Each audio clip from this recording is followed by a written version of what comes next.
Muito boa noite. Conhecem com certeza esta história, pois exatamente comigo aconteceu a mesma coisa.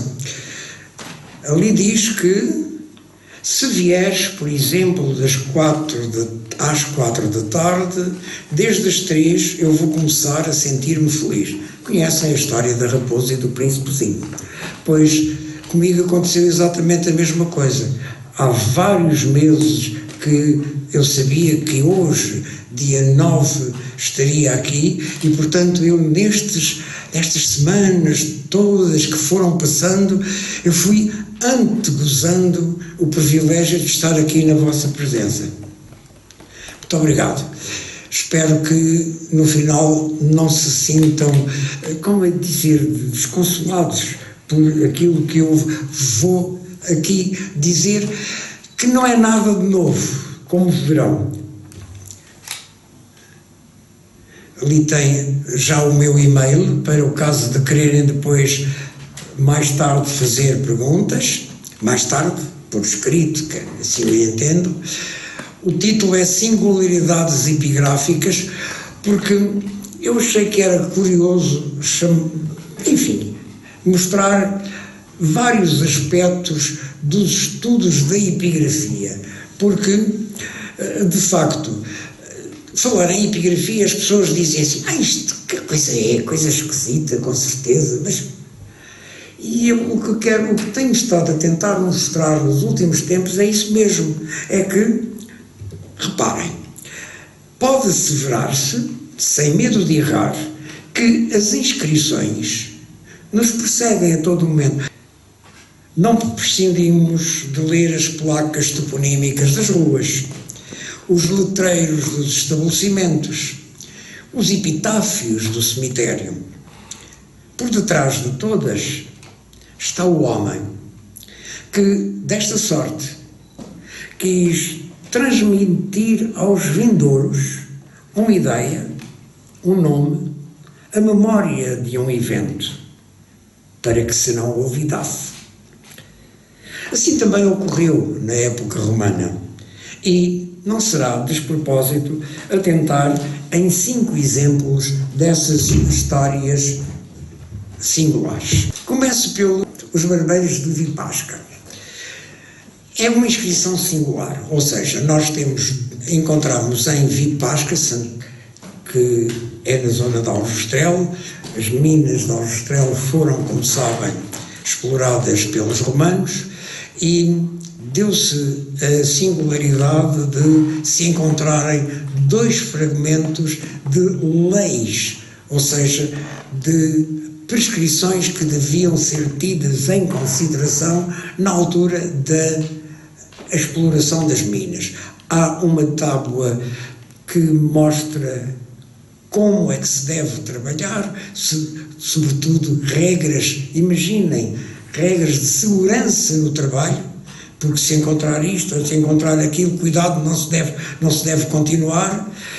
Outra é a da concessão do que era a vida cotidiana. E eu, das várias profissões que estavam em torno das minas, eu escolhi desta vez os barbeiros. Porque os barbeiros havia um barbeiro concessionário, ou seja, não era qualquer pessoa que podia ser barbeiro, tinha uma concessão, arrendava o trabalho de barbeiro. O arrendatário deve gozar de direitos tais que ninguém na povoação de Vipasca ou no seu território aufira lucros com a profissão de barbeiro. Quem exercer a profissão de barbeiro deve pagar ao arrendatário ou ao seu sócio ou agente X denários por cada vez que usar os instrumentos desse ofício. E tais utensílios serão entregues ao arrendatário em funções. O que é curioso. Repararam bem no que está escrito. Ele usa os instrumentos que são do arrendatário e tem que os devolver depois de os utilizar. excetuam-se os escravos que porventura tratem dos senhores ou dos seus companheiros. Não é concedido o direito de cortar o cabelo aos barbeiros ambulantes não enviados pelo arrendatário. O Sr. Vereador, já viu esta história dos ambulantes? Já nessa altura se falava nisso, se tinha muito bem atenção. Compete ao arrendatário, ao seu sócio ou agente, exigir uma caução. Quem se opuser à entrega dessa caução pagará 5 denários de cada vez que se opuser. O arrendatário deve contratar um ou mais artífices competentes proporcionalmente ao trabalho a desenvolver. Reparem, toda uma filosofia de organização do trabalho. É a terminação dos Barbeiros de Vipasca, onde eu vou colocar em relação a todas as vezes que estudaram, que mostraram um tema, indicar para saber mais, ou seja, quem quiser saber mais alguma coisa, informe do que foi publicado mais recentemente sobre esse tema. Este livro, As Tábuas de Bronze de Vipasca, foi publicado pela Câmara Municipal de Aljustrel. A história de um imigrante bem quisto. Se o número 1 tinha que ver com a organização laboral, eu achei curioso, nos tempos que correm, em que nós falamos tanto de imigrantes e de relação com imigrantes, contar a história deste imigrante que foi um imigrante bem quisto. Vamos ver porquê. Aqui está a inscrição de Mértola. Vamos ler o que é que está escrito. A Lúcio Júlio Apto, o patrono Galeão. Ou seja, quem é que manda fazer esta inscrição? É um patrono, ou seja, o senhor de um liberto. Estão a ver? Foi o senhor que libertou. E ele próprio manda fazer o epitáfio do seu liberto. E o que é que o liberto diz? A terra itálica me viu nascer, a Hispânia me sepultou. Vivi 5 lustros, o 6º inverno matou-me. Morreu jovem como veio. Neste território vivia, ignorado de todos e como hóspede. Portanto, ele foi bem acolhido numa família. Aquele que tudo nos deu, aqui deu também o túmulo. Portanto, um elogio extraordinário ao seu patrono, desta maneira tão singela, tão bonita, de dizer que acolheu durante a vida, tratou-o muito bem e acabou por também lhe dar o túmulo. Já se foi... Não, está aqui, não estava a ver. Boa. É uma poesia de que os senhores que sabem de poesia põem aquelas informações todas de breves e longas, etc., de maneira a explicar como é que esta poesia é feita, que está formada por 2 dísticos elegíacos de muito cuidada fatura, com a seguinte estrutura. E porquê é que eu indico isto? Porque, de facto, o trabalho mais importante escrito sobre esta inscrição foi publicado na revista Epigráfica, está online, na revista Epigráfica, no volume 71 de 2009, e abrange as páginas 263 a 289. É um trabalho feito por 2 colegas meus de Espanha, especialistas exatamente em epigrafia poética. E a poesia normalmente aparece nas inscrições, aparece nas inscrições funerárias, fundamentalmente. Terceiro ponto, o enigma em torno do deus Neptuno.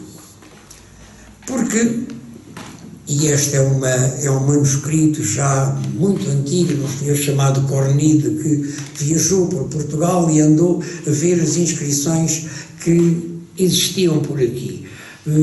vamos vendo ao longo da nossa conversa que, de facto, como eu dizia no princípio, as inscrições foram sempre, estas pedras com letras, foi sempre algo que suscitou muito a admiração das pessoas, porque qualquer mistério que estava ali por detrás, o que é que aquilo quer dizer, o que é que aquelas letras, aquelas siglas, aquelas abreviaturas têm por detrás, o que é que escondem.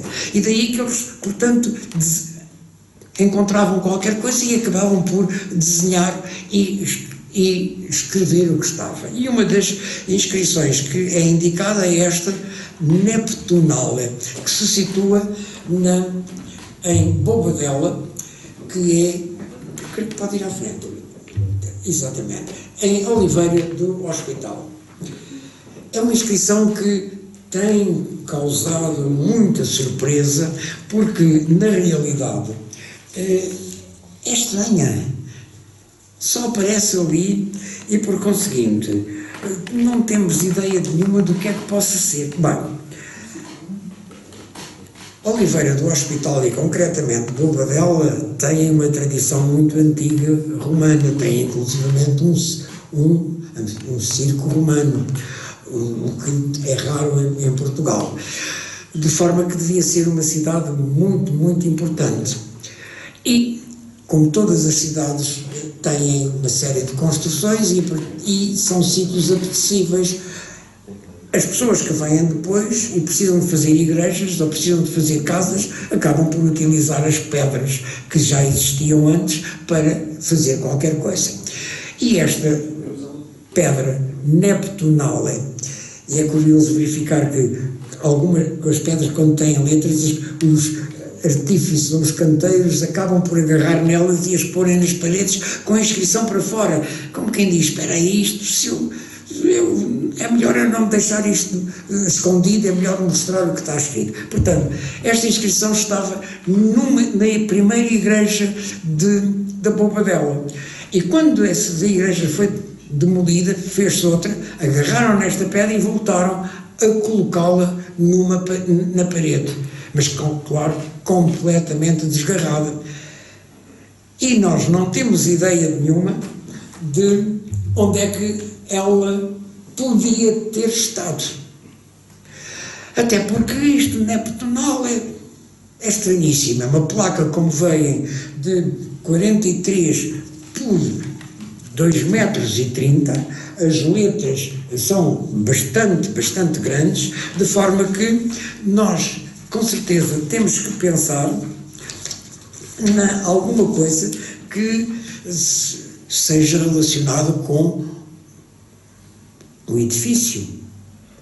Eventualmente, o que imaginamos assim, letras de 25 centímetros, são bastante grandes, portanto é como que um letreiro, eventualmente imaginamos numa porta. E, portanto, a primeira informação, ou melhor, a primeira preocupação que os historiadores tiveram, e os epigrafistas também, foi de tentar verificar se esta palavra aparecia noutros sítios. E tem ali uma série de coisas que eu vos vou ler só rapidamente. Por exemplo, em Delos, na Grécia, há uma inscrição que refere a oferta feita a Neptuno pelos magistri neptunales. Seriam, com certeza, os sacerdotes do culto ao deus Neptuno. Há um grafito de Pompeios, de propaganda eleitoral, Neptunale edile moro vos faciatis, rogo-vos que votem em Neptunal para edil. Portanto, temos também um nome próprio, antropónimo, com a palavra Neptunal. Varrão, no livro De Língua Latina, diz que a palavra Neptunalia vinha de Neptuno, ou seja, as Neptunália eram, portanto, as festas em honra do deus Neptuno.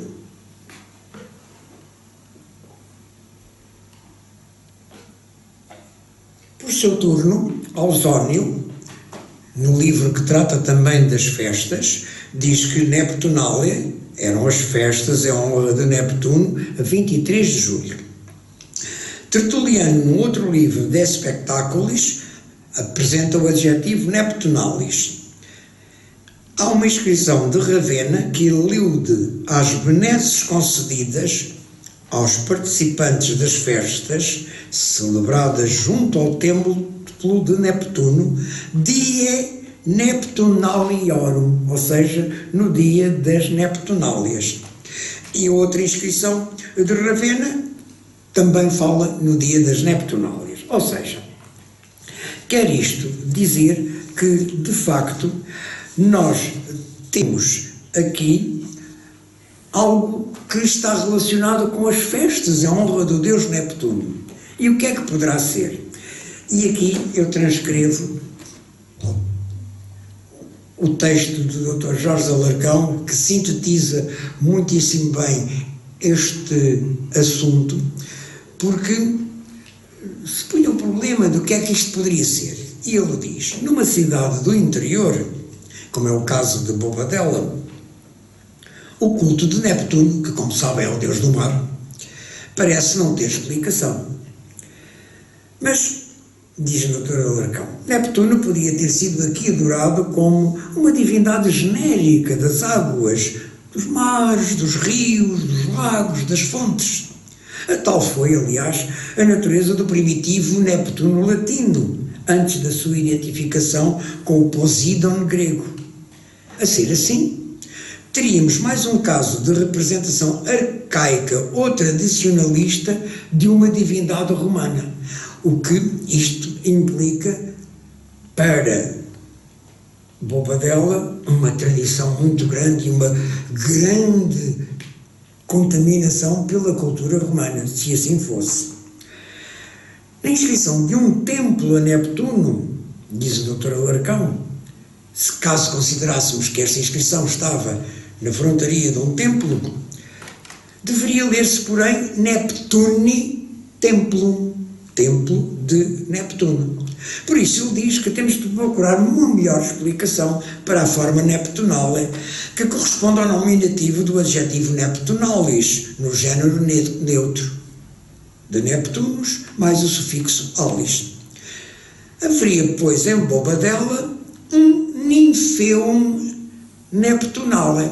Sabe o que é um ninfeu? Um ninfeu é um pequenino santuário em honra das ninfas. Aliás, nós conhecemos algumas casas que têm um jardim e às vezes têm depois assim como que um pequenino santuário com água a correr e como que uma espécie de fontanário.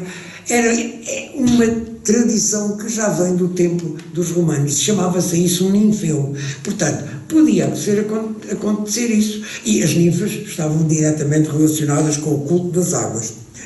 Mas não excluímos a hipótese de, em tal monumento, continua o Dr. Alarcão, a inscrição se reduzir a Neptunale, com o adjetivo usado na forma de um substantivo. Uma ideia genial esta, de que é o adjetivo que serve exatamente de substantivo.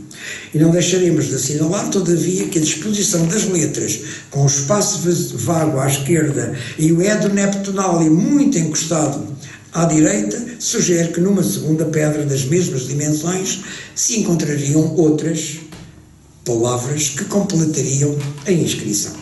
Portanto, eu em seguida vou mostrar, para saber mais, muito obrigado, exatamente o título do artigo do professor Jorge Alarcão é na revista Anas, que é uma revista do Museu Nacional de Arte Romana de Mérida, e que não escreveu isto não há muito tempo. Vamos a outra história. A história propositadamente inventada. Permitam-me que eu leia um documento antigo, porque se me figura que é uma história, dir-me-ão depois se é interessante ou não.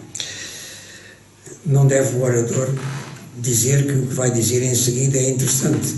Desculpem de eu ter dito, julgarão depois. Em determinado momento houve um grupo de gregos que foi maltratado e, por conseguinte, depois deram-lhes a liberdade e não sabiam para onde é que os haviam de levar. Os gregos, a quem Moarbal conceder a liberdade e lhes restituir as suas mulheres e fazenda, por amoestação do ídolo Cupido, vendo, isto é de Frei Bernardo de Brico, da monarquia lusitana, por isso fala aqui no ídolo Cupido, porque ele era um sacerdote e, por conseguinte, tudo o que era das religiões antigas eram coisas falsas. Portanto, diz ele que a demonstração do ídolo Cupido, vendo-se tão apartados de sua pátria, os gregos, e sem ordem de se tornar a ela, pediram ao capitão de Cartago lhe alcançasse dos portugueses, imaginem. É curioso verificar isto, que é uma história na altura de Cartago. Portugal só aparece no século XII, isto é anterior a Cristo, muito anterior a Cristo, mas está escrito: pediram ao capitão de Cartago lhe alcançasse dos portugueses um sítio em que pudessem edificar moradas suficientes para si e seus filhos, onde viveriam sujeitos às leis de Cartago e guardariam perpétua conformidade com os capitães e soldados que vivessem nos portos de mar e outras fortalezas que possuíam pelo sertão dentro. Com estas condições e outras, proveitosas ao bem de Cartago, lhe negociou Maharbal, antes de sua partida, um sítio muito acomodado para viverem junto, de onde vemos agora a vila de Santiago de Cacém, e nele começaram os gregos de Chipre a fundar um povo que em tempo dos romanos foi muito celebrado e tido em grande reputação, como diremos quando lá chegar nesta história. Deram nome à cidade Meróbriga, como a chamam Plínio e Cláudio Ptolomeu, ainda que seu comentador José Fumoleto, com manifestíssimo erro, se diz ser esta cidade Rodrigo, enganado, como se pode crer, com falsas informações que lhe dariam, porque sendo estrangeiro e compondo fora de Espanha, forçadamente se havia de reger por cabeça alheia. Mas nós, seguindo a Plínio e a nosso natural André de Rezende, assentamos a cidade de Miróbriga, muito pouco distante de Santiago do Cacém, como testificam os muros arruinados, e o declara com mais eficácia, uma pedra antiga que em nossos tempos se vê encaixada na parede de uma torre caída com as seguintes letras. E vêm as letras em seguida. E vêm as letras cuja explicação é a seguinte: esta memória pôs a Caio Nobísio Fusco, sexto vir, filho de Caio, sua mulher Tacina Fulvia Mila, filha de Quinto, com licença do Senado de Miróbriga. Nem sempre há-se alguém com o nome de sexto vir, porque no tempo dos romanos era costume governarem-se os povos, ora por 2 governadores somente, a que se chamavam duovirato, ora por 3 se chamavam triunvirato, ou quando era por 6, tinham o 6 virato. Assim que, supondo isto, contassem sem dúvida, digamos o que Aládio simboliza de seu nome e o que vai prosseguindo o eloquentíssimo bispo Dom Jerónimo de Osório em um pequeno tratado que fez do reino do Algarve, dizendo que esta povoação, no princípio de sua fundação, se chamou Miróbriga, derivando-lhe o nome de briga, vocábulo antiquíssimo de Espanha, próprio a qualquer fortaleza, isto é verdade, e de Miron, insigne estatuário, portanto foi à procura do Miron, que é aquele escultor grego de boa memória. Imaginem o que é, portanto, a explicação que teve de dar para Miróbriga. Vamos então à inscrição. Talvez seja outra, veja atrás. Não? Siga, não deve haver outra. Não. Não tenho esta. Não está aqui. Não, pronto, não está aí, ok. Então, é esta mesmo. Obrigado. Ibner, que andou a inscrição do lado esquerdo, inclui. Ibner foi um epigrafista alemão que, em meados do século XIX, andou pela Península Ibérica e acabou por estudar todas as inscrições as verdadeiras e incluiu também as falsas. Neste caso, ele incluiu esta inscrição nas inscrições falsas. Embora, de certo modo, indiferente ao facto de estar perdida, como vem a informação nos documentos da Academia do Marquês de Abrantes, poderá deduzir-se do seu comentário que apenas lhe foi estranha a ocorrência de serviri seniores, documentada, segundo ele diz, num livro antigo de Apiano. E, em segundo lugar, que não lhe haja parecido aceitável a atribuição dessa função a um indivíduo de condição livre, quando o habitual era ser dada a um liberto.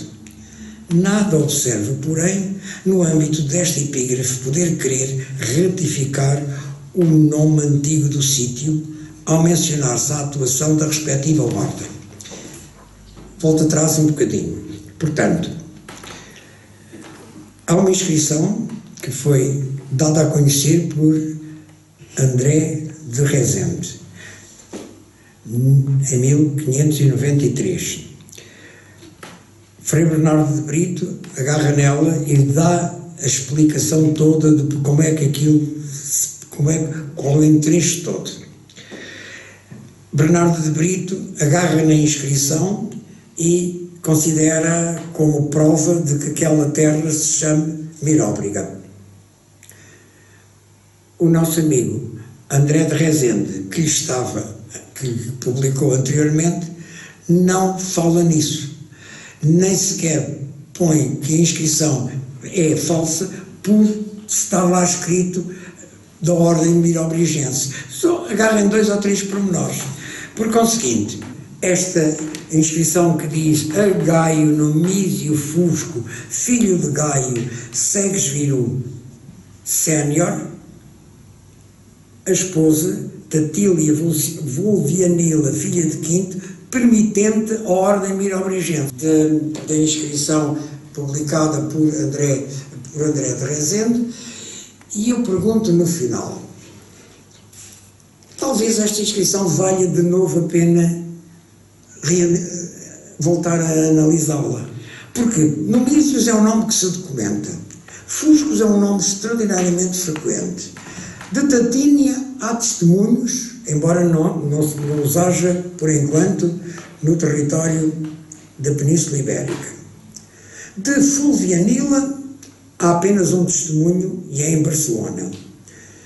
O escrever o Uxor em X é uma grafia arcaica facilmente aceitável, e permitente ordine é uma expressão que existe, por exemplo, em 2 inscrições de Barcelona, num total de 5 inscrições que existem no total das inscrições romanas do Império Romano.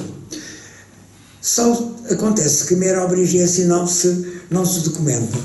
Por conseguinte, eu acho que vale a pena voltar a pensar se o nome da terra que está ao pé de Santiago do Cacém é mesmo Miróbriga ou não. Porque este não é um documento que não sabemos bem se é verdadeiro ou se não. Eu estou convencido que, se nós o reexaminarmos, é provável que, reparem, as inscrições eram inventadas com uma intenção, evidentemente, para dar realce a qualquer, por exemplo, André de Rezende acabou por inventar várias inscrições de Évora para realçar a importância de Évora no tempo dos romanos, que tinha sacerdotes, que tinha magistrados importantes. Agora, aqui não há nada que dê a entender que há qualquer vontade de... O próprio André de Rezende se esquece desse pormenor do permitente ordine, ele não diz nada, não comenta.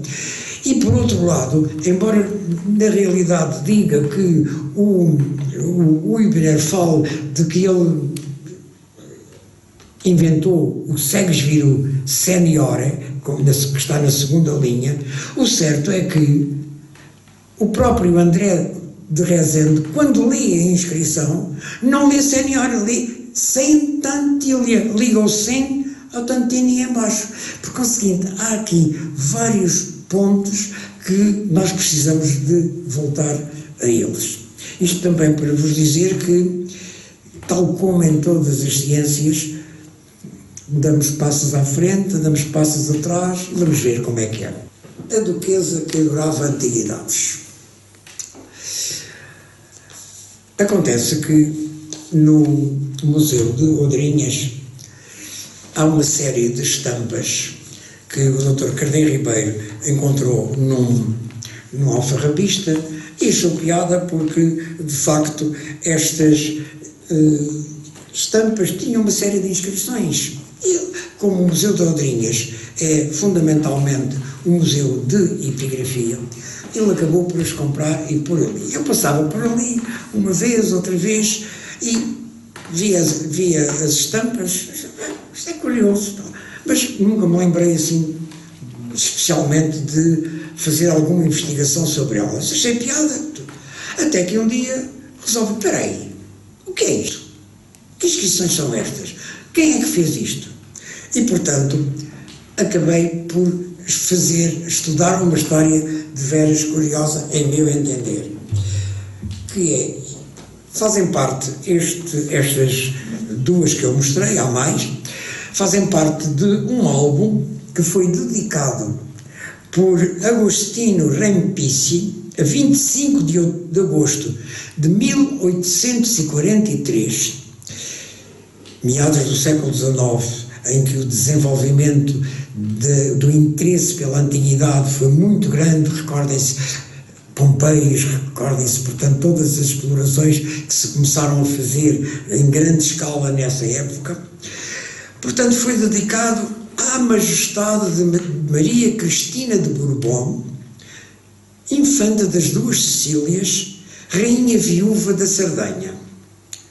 Após evocar a morte do Marquês Luigi Biondi, rico como era de boas letras, de escolhida erudição, de sólidas doutrinas, o Agostini afirma que também ele próprio, Agostino, sentia o belo e o maravilhoso das antigas e das novas artes desta cidade eterna.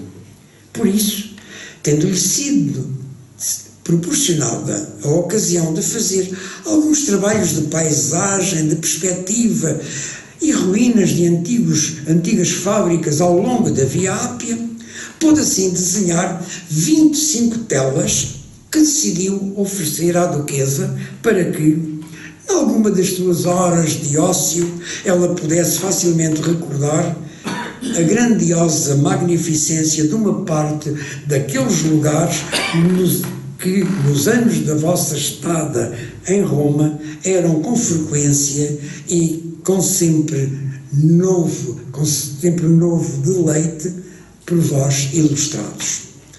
Bem, por conseguinte, aqui há o aspecto de alguém que é artista e que resolve desenhar estas pedras com letras e oferece as telas a uma duquesa.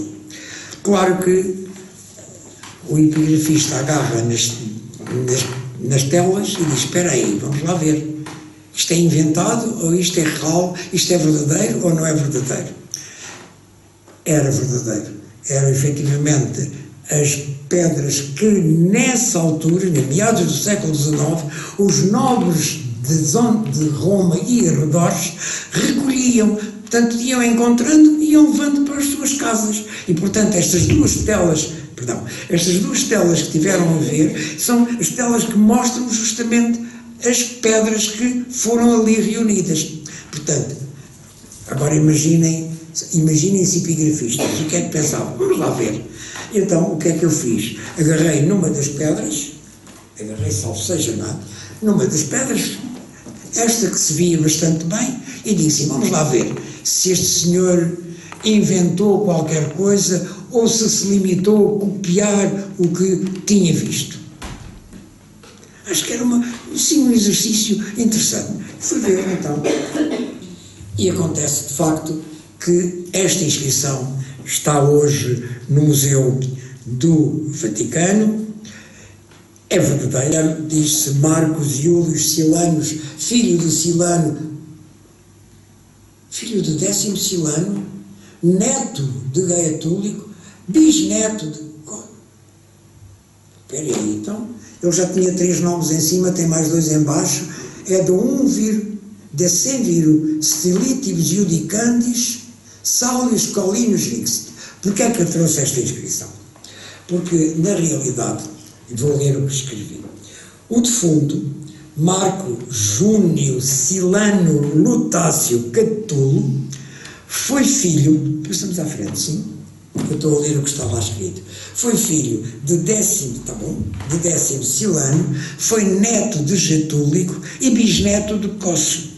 Tem 5 nomes por ter sido adotado: Marco Júnio Silano de nascimento e, por adoção, Lutácio Catulo. O cargo que exerceu foi um dos primeiros cargos dos senadores, eram as ordens, dizíamos assim, preliminares. Ele foi decemviro, jurado dos pleitos, ou seja, aquele que estava encarregado de fazer aquilo que hoje nas câmaras municipais, Sr. Vereador, temos, não temos aquele, como é que se chama aquele primeiro fórum, não é? Onde as pessoas podem ir para julgar, jurado de, como é que se chama? Jurado de municipal ou coisa assim. Eu lembro-me que em alguns sítios tem efetivamente isso. Portanto, era o primeiro, digamos assim, a primeira instância para o tratamento de assuntos como pequenas rixas entre as pessoas.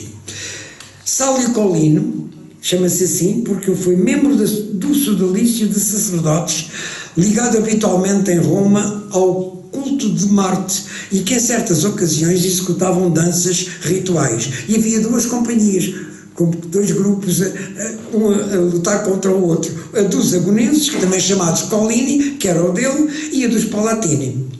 O pai, 10º Silano, foi chamado de Gaetúlicos por ter ingressado no ano 63 num colégio sacerdotal com esse nome. E pensa-se que o avô Gaetúlicos foi adotado por Cneus Cornélios Lentulus, que foi cônsul no ano de 26, e o bisavô terá sido Cossus Cornélios Lectunus, cônsul no ano 73 após a fundação de Roma, ou seja, como se dizia na altura, ab urbe condita, isto é, no ano 20. Isto quer dizer, portanto, o seguinte, que, de facto, o que nós temos à nossa frente no âmbito da investigação é realmente, abre-nos sempre, efetivamente, novas pistas. Podemos passar à frente só para lhes dar a indicação de onde poderão encontrar mais informações sobre este gosto de antigamente pelas inscrições, porque, de facto, tal como se diz ali naquele texto, no título do artigo, o fascínio pelas inscrições romanas é multissecular. Desde sempre existiu este fascínio pelas inscrições e designadamente pelas romanas. Porquê? Porque sendo numa língua que não se conhecia, as pessoas ficavam assim, o que é que estará efetivamente assim aqui escrito? Espero que nos tenha minimamente aberto algumas orientações no sentido de, daqui para a frente, passarem a olhar mais para as pedras e a verem as letras que lá estão. Desculpem de eu vos dizer, uma das coisas que eu dizia, vou acabar, uma das coisas que eu dizia com muita frequência aos meus alunos é que se passassem e vissem uma pedra assim fora do comum, mesmo que não tivesse letras nenhumas, mas fosse fora do comum, não passem à frente. Sabem o que é que eu lhes dizia que as pessoas que eles fizessem? Virassem-na, para ver o que é que estava por trás. Uma das minhas alunas estava a fazer escavações em Lisboa e a determinado momento vi uma dessas pedras muito bonitas, mas bonitas porque estava muito lisinha, e lembrou-se de que o mestre lhe tinha dito e resolveu virá-lo ao contrário.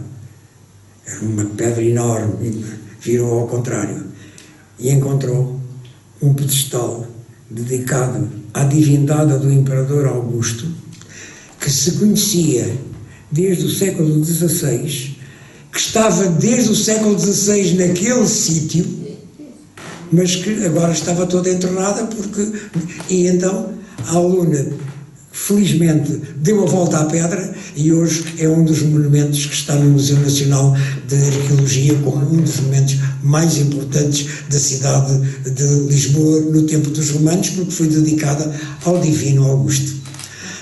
Bem-ajam pela vossa atenção.